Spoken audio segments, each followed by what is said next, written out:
bahwa ada gugur masa LP3K teknis. Apakah akan ada kebijakan perankingan seperti di tahun 2018, saat 2018 kalau tidak salah itu seleksi CPNS ya. Jadi dengan fenomena gugur masa LP3K teknis ini, apakah ada kebijakan perankingan seperti seleksi tahun 2018? Mungkin dari Mas Aryo atau Mbak Ana bisa menjelaskan terkait tagarnya. Mungkin kita tidak bisa memvalidasi maksud dari tagar itu apa, cuman yang bisa kita respon mungkin di sini apakah akan ada skema perankingan untuk seleksi P3K teknis.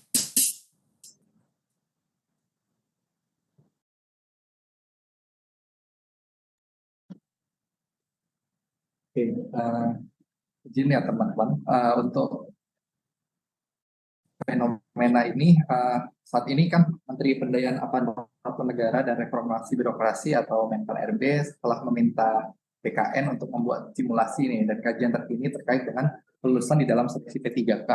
Hal ini menyusul banyaknya masukan kepada dari teman-teman juga, baik secara langsung ataupun kepada Pak Menteri ya, mengenai nilai ambang batas atau passing grade-nya. Jadi saat ini masih dilakukan simulasi dan progresnya masih dalam kita exercise kita bilangnya. Mungkin Mbak Ana bisa menambahkan. Ya, izin teman-teman Bapak Ibu. Jadi memang sebagaimana yang disampaikan tadi oleh rekan kami, gitu ya, bahwa saat ini memang kita masih berpatokan sejauh ini kepada passing grade atau nilai ambang batas seperti itu.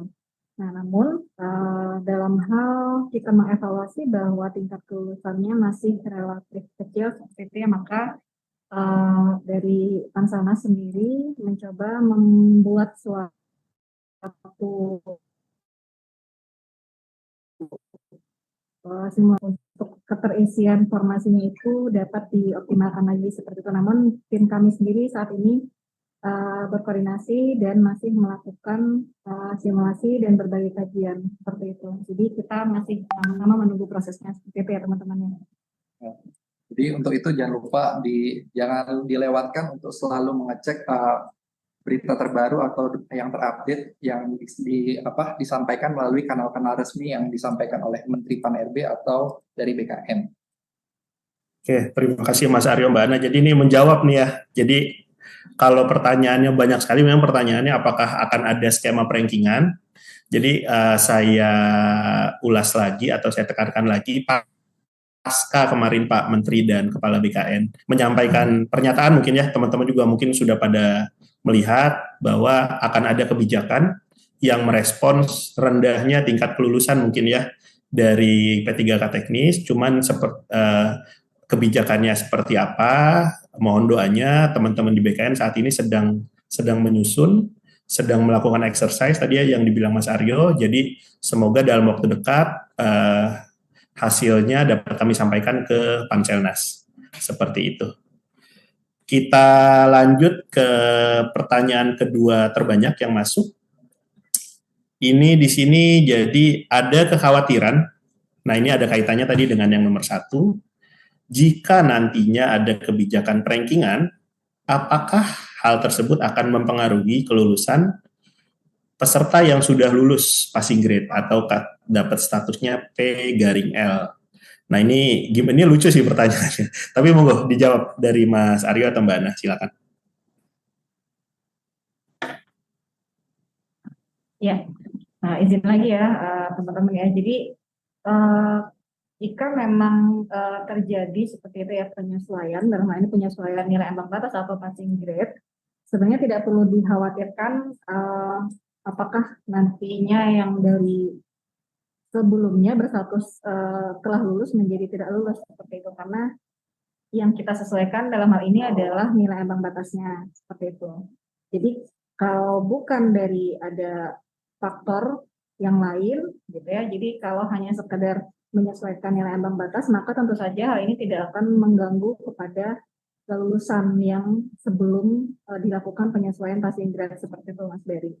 Jadi kita coba nantikan aja gitu gimana formulasinya supaya bisa optimal seperti itu ya seleksi kali ini gitu. Jadi jangan khawatir rekan-rekan sekalian gitu yang sudah dinyatakan lulus seperti itu tidak akan terdampak dengan adanya penyesuaian passing grade ini. Gitu.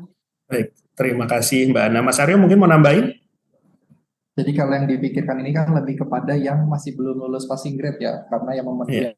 yang membataskan kita lihat kan mungkin ada jumlah secara persentasenya tidak banyak ya. Jadi yang kita pikirkan itu adalah bagaimana caranya passing grade ini bisa menyesuaikan dengan uh, nilai-nilai yang sudah yang sudah mengikuti seleksi. Gitu.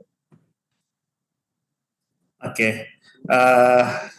Jadi kita boleh ya berandai-andai di sini ya. Jadi karena pertanyaannya juga berandai-andai karena kita belum tahu, karena baru saja kemarin Pak Menteri dan Pak Kepala BKN menyampaikan akan ada kebijakan skema untuk merespons tingkat kelulusan P3K yang rendah. Kemudian kita berandai-andai akan ada perankingan, bisa dikatakan begitu ya, ini masih berandai-andai. Nah, apakah nanti perankingannya mempengaruhi teman-teman yang sudah lulus, itu dapat kita sampaikan tidak mungkin ya.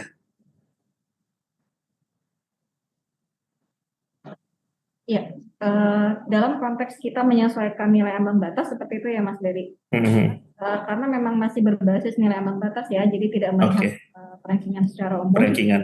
Ya, jadi kalau dari sisi data seperti itu ya, hal yang seperti itu tidak terjadi seperti itu Mas Dery. Karena ya harusnya kan yang kita lakukan selama ini adalah dalam pengolahan adalah kita menjaring dulu peserta yang memenuhi passing grade, baru kemudian dirankingkan gitu. Jadi berandai-andai pun bisa kita katakan yang berandai-andai rankingan pun itu kayaknya sedikit kemungkinannya ya. Yang benar itu penyesuaian nilai ambang batas begitu ya. Ya, nah namun tetap di ranking Mas Dery. Jadi setelah peserta-peserta yang memenuhi nilai ambang batas, baik itu dari yang awal ataupun yang mengalami kelulusan setelah disesuaikan yang nilai ambang batas, nah setelah itu baru kita ranking seperti itu. Baik, siap. Terima kasih Mbak Ana. Ini sudah cukup jelas berarti pertanyaannya. Apakah sebenarnya yang ditanyakan tadi yang disampaikan oleh masyarakat, apakah kebijakan yang akan diambil akan mempengaruhi yang lulus? Itu tentu saja tidak begitu ya.